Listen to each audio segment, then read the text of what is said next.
Okay, guys, let's face the reality.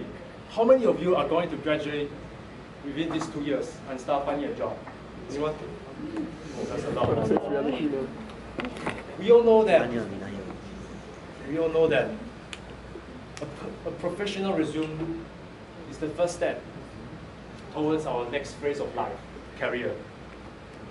And a flawless resume can help us get through the screening process and eventually the interview room. So tonight I will be sharing tips on how to build the stage fright. How to build this. Tonight I'll be sharing tips on how to create a winning resume. I'm going to skip the basic structure of the resume because I think everyone knows it. And I will be focusing on the areas that HR managers are most interested in. When crafting your work, it's very cold here. When crafting your work experience section, always begins your sentence with a specific keywords or verbs such as assisted, develop, and organize. And highlight them in bold so that it's easier to grab attentions. And only list out important and relevant responsibilities and accomplishment in bullet point form. A very good example will be this. Manage company's Facebook profile on a daily basis. Garner a larger fan base with an increase of 600 likes. And it will be even better if you can quantify the result by providing figures or percentage. A very good example will be this. Organized involve several marketing campaigns and increased training program revenue from 100,000 to 1 million per year. And of course, a very bad example will be this. Design and implemented training programs which increase sales revenue. You see the difference?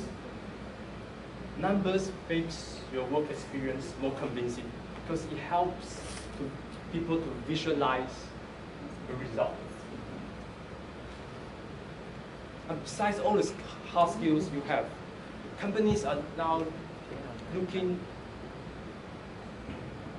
intensively for talents who have soft skills, such as interpersonal skills and leadership skills. In such a situation, you need to prove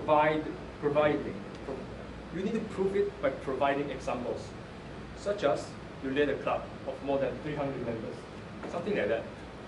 And that is why I would recommend those who are still in year 1 or year 2 to beef up your resume by joining a club that you're interested in and slowly climb up the management ladder. Or you can always look for internship opportunities such as ISAC. Just to let you know, many of our club members went overseas internship through ISAC, and I think it's a great experience. Moving on, do you know that recruiters only spend an average of 6 seconds on reviewing each resume? The content of a resume is undoubtedly important, but a resume without good design is just like a great product without marketing.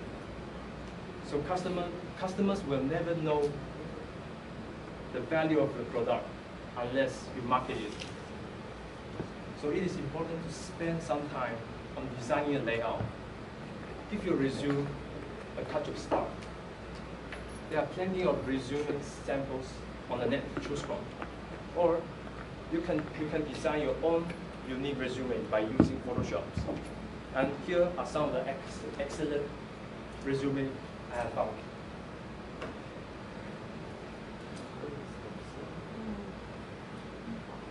Now move to my fourth point. Watch your language. Grammar errors, low sentence structures can mean a lot in a resume. So make sure you proofread it.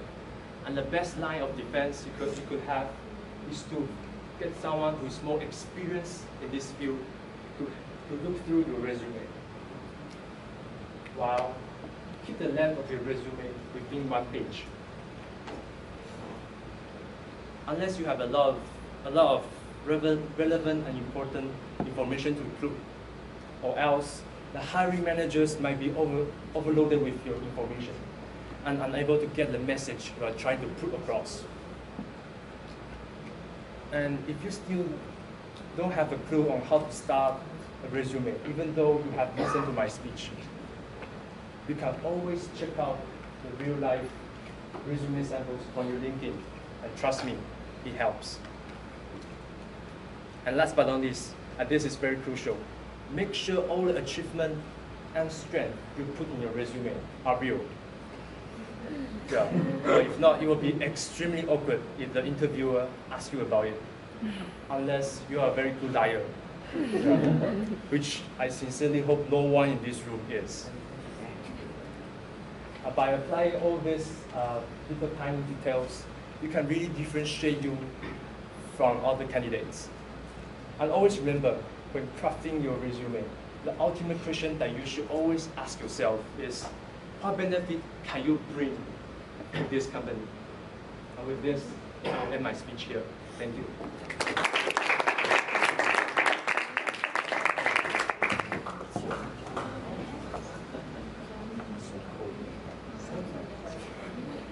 May I have the sergeant at arms to write down